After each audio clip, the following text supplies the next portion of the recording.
Bien-aimés, bonsoir. Je vous salue dans le nom de Jésus. Je bénis le Seigneur. Père, merci pour l'occasion que tu me permets. Viens coordonner toutes choses. Oriente-moi, dirige-moi par la présence de ton esprit, afin que toutes choses, Seigneur Jésus-Christ, soient réellement de toi pour la gloire de ton nom, au nom de Jésus. Amen. Bien-aimés, je bénis le Seigneur encore pour l'occasion qu'il me donne de me retrouver en face de vous ce soir. Les raisons tournent encore, comme toujours, autour de la révélation que j'ai reçue du Seigneur, la catastrophe naturelle et la persécution de l'Église. Et si j'insiste, c'est parce que cela est une réalité. Je ne peux en tout cas me reposer sur ma couche à cause de ce que le Seigneur, par son esprit, m'empêche. Et donc c'est d'une importance capitale pour l'Église et aussi pour mon pays, ma nation que j'aime bien. Comme toujours, nous allons partir sur la base de la parole de Dieu. Le Seigneur m'a inspiré, il m'a dit prends ce verset et pars de là. Et cela sera un témoignage pour ceux qui te négligeront. Cela sera un témoignage quand ils auront fini d'essuyer leurs larmes. Avec ce verset, ils comprendront qu'ils n'ont pas intérêt à négliger de telles pensées. Ils comprendront qu'ils n'ont pas intérêt à mépriser les paroles, les oracles venant de moi. Et aussi, ça sera un enseignement pour eux. Et ils comprendront qu'ils n'ont pas à juger une personne par l'apparence, puisque la parole même le dit si bien, apportez pas foi à tout esprit, éprouvez-le pour voir s'il vient de Dieu. Aujourd'hui, les gens ne prennent pas le temps d'éprouver l'esprit, les pensées, ne prennent pas le temps, mais tout de suite ils te condamnent, ils trouvent quelque chose de charnel pour repousser ce que tu dis. Et c'est ce que nous constatons quand tu n'es pas nanti, quand tu n'es pas un membre influent, tu n'es pas la tête, on ne considère pas ce qui vient de toi. Alors que le Seigneur peut parler par n'importe qui, selon la vie de consécration de chacun. J'ai lu le verset de Ézéchiel 33, le verset 31 à 33. Et ils se rendent en foule auprès de toi, et mon peuple s'assit devant toi. Ils écoutent tes paroles, mais ils ne les mettent point en pratique, car leur bouche en fait un sujet de moquerie, et leur cœur se livre à la cupidité.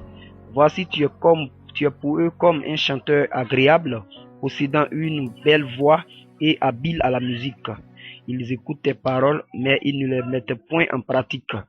Quand ces choses arriveront, et voici elles arrivent, ils sauront qu'il y a eu un prophète au milieu d'eux. Bien-aimés, voici la parole du Seigneur, la parole que le Seigneur m'a inspirée, sinon les versets que le Seigneur m'a inspirés, et pour que cela serve de base.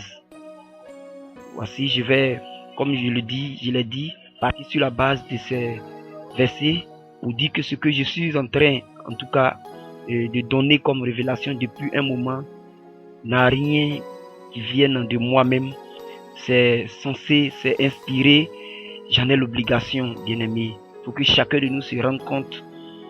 Et voici, j'ai fait un trait sur la personne des hommes de Dieu, qu'on pourrait dire des grands hommes de Dieu de ce pays. Et beaucoup ont la possibilité de faire véhiculer ce message dans leur communauté respective afin de pouvoir prier. Et ce n'est pas le lieu d'appeler qui que ce soit, c'est le lieu de faire connaître cette pensée simplement à ta communauté. Dis voici ce que un frère chrétien aurait dit. Et donc, comme les voies de Dieu sont insondables, comme nous ne connaissons pas parfaitement les plans de Dieu, nous connaissons Dieu qu'en partie. Je pense qu'il ne serait pas mauvais, nous n'avons rien à perdre et à s'attacher à cette révélation et prier pour ne pas que ce qu'il a dit nous arrive. Ça ne sera pas mauvais. Et surtout que ce dernier a parcouru beaucoup de villes et il y a des témoignages qui attestent que effectivement pour la première crise il a fait connaître en tout cas toute cette pensée et nous avons vu cela après se réaliser. Et je pense que avec ça tu peux amener, toi homme considérable, toi homme de Dieu crédible de ta communauté, tu peux amener les uns et les autres à s'attacher à cette révélation pour prier. Moi je ne Je n'attends pas qu'on m'appelle pour me féliciter, je n'attends pas qu'on m'appelle pour me dire quoi que ce soit. Le mieux pour moi, sinon, mon souhait, c'est que ensemble, l'Église se lève, qu'elle prie, afin d'alléger ou de même dévier, de faire passer ce vent mauvais qui vient là. Et qu'après on dise que, bon, à un moment donné, il y a un jeune frère qui est venu. Selon lui, il a reçu une pensée de Dieu que cela allait arriver. Nous n'avons rien vu, on a prié, nous n'avons rien vu. Ça reste dans le doute. Est-ce que vraiment Dieu avait un plan pareil ou bien une chose pareille devait arriver? Nous n'avons jamais su cela, puisque cela n'est pas arrivé, mais quand même nous reconnaissons que nous avons prié, que ma personne soit mise en doute. Et ce n'est pas ça mon problème. La Bible dit que tous ceux qui voudront vivre pieusement dans le Seigneur seront persécutés. Et même si on me persécute à la suite, ça ne m'importe peu, parce que je m'attends, en tout cas, à pire que cela. Les apôtres ont connu pire que cela, l'Église antique a connu pire que cela. Ce n'est pas à moi. Je pourrais dire que ce serait une façon à moi de charger ma croix, et je bénirai mon Dieu pour cela. De toutes les façons, pour la première fois, j'ai fait pareil. Les gens m'ont pas écouté et c'est arrivé. Donc pour la deuxième fois, si on m'écoute compris et que ça n'arrive pas, qu'on me blâme, qu'on m'insulte, qu'on me calomnie, peu importe, au moins j'aurais fait connaître ma pensée et je sais que je serai un être désirable dans le royaume des cieux, parce qu'au moins j'aurais accompli une mission, oui, en faveur de l'église en Côte d'Ivoire. Excusez-moi. Donc vraiment, bien aimé, c'est un souci pour moi. C'est pour cela que je reviens dessus. Et le Seigneur pourrait alléger comme il pourrait nous faire éviter ce qu'il met à l'horizon. Quand je dis le Seigneur met à l'horizon, ce n'est pas lui qui suscite les choses. Je vous ai dit en début que le diable est en train de plaider devant Dieu pour avoir cette raison, pour avoir ce dossier, pour avoir en tout cas le droit de frapper notre nation avec ce que je vous ai révélé, la catastrophe naturelle et la persécution de l'Église.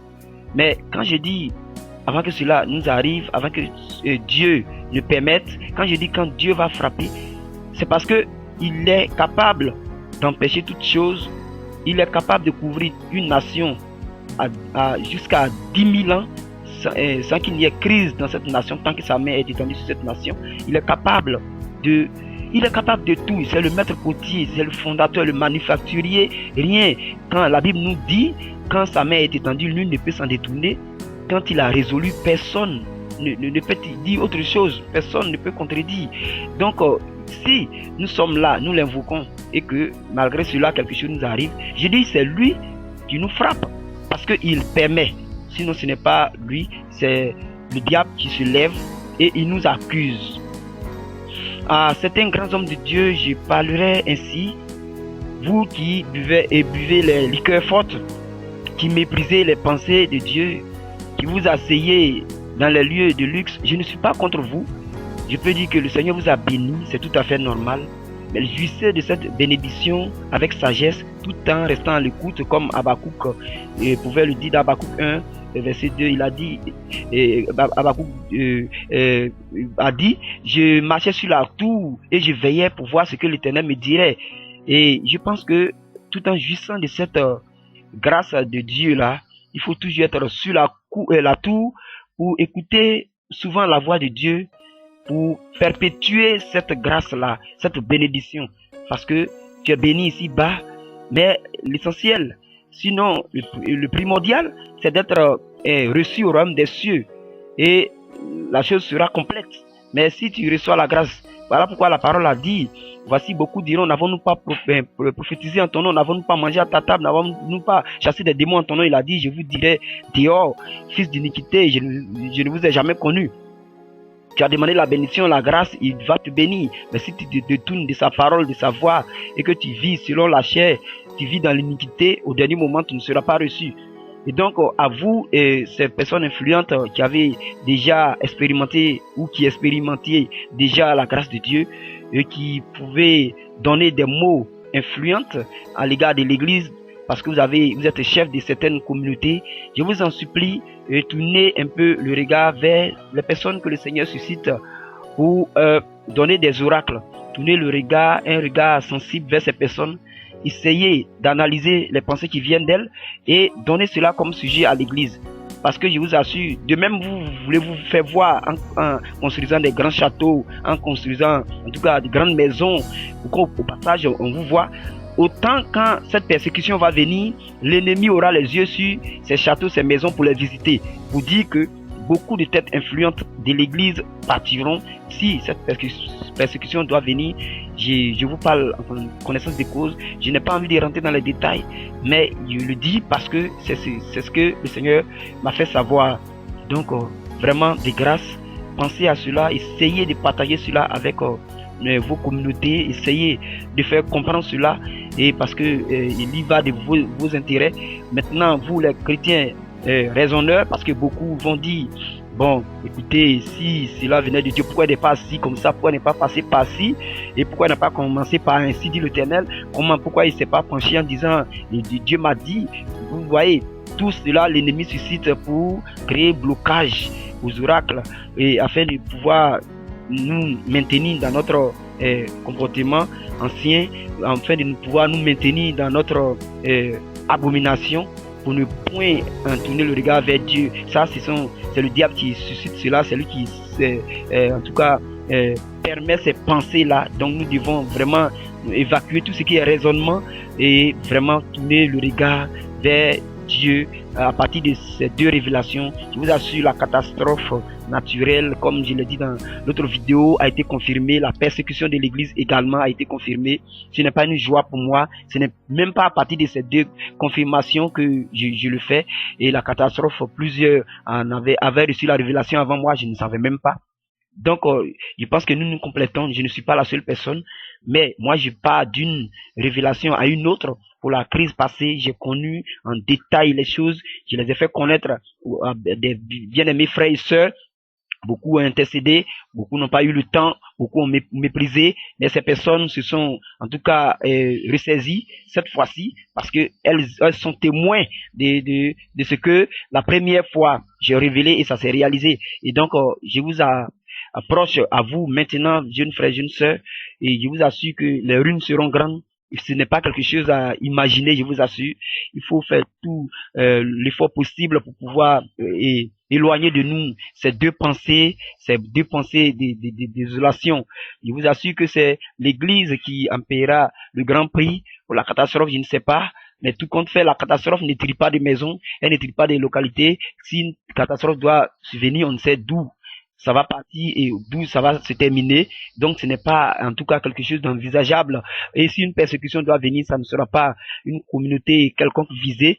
On ne sait pas, c'est tous les chrétiens. Dans les révélations que j'avais reçues, on parle des chrétiens. Toi qui parles Christ, toi tu dis Jésus, je pense que c'est toi qui es le chrétien. Quoi que ta vie ne soit pas vraiment agréable devant Dieu, ou bien ne soit pas conforme à la volonté, sinon aux écrits de Dieu, mais tu es appelé chrétien, tu rentres dans les temples, dans les maisons, dans les églises, où en ressorti, tu es vu comme un chrétien, et donc cela t'incombe, cette révélation t'incombe. Il faut vraiment faire l'effort chaque jour dans nos prières, qu'on mentionne cela, qu'on prie du fond du cœur. Si tu peux prendre un moment, tu peux le prendre. Mon problème, que cela n'arrive pas et que je sois blâmé, soit insulté, que ce soit un sujet de raillerie, il n'y a pas de problème. Mais ce que j'ai connu pour la première fois, j'ai tellement pleuré après, parce que j'ai vu juste, j'ai fait savoir, on m'a méprisé, j'ai vu détail par détail les choses, on a méprisé et les choses sont passées. Je ne veux pas être un héros, moi, ma façon de me présenter comme héros, et c'est de gagner le royaume des cieux et être assis à la place du Père. Et donc, j'agis du fond de mon cœur. Chaque fois qu'une révélation vient, je n'ai même pas le choix, comme Paul pouvait le dire. Évangéliser pour moi est un sujet et n'est pas un sujet qu'on appelle de joie pour moi, mais la nécessité m'est imposée malheur à moi si je n'évangélise pas. Bien aimé, je sais que vous m'avez compris, que le Seigneur vous bénisse et que cette révélation soit pour nous un sujet vraiment très important pour que cela n'arrive pas à notre pays, afin que la joie, la paix règne sur les enfants de cette nation et sur l'Église entière au nom de Jésus.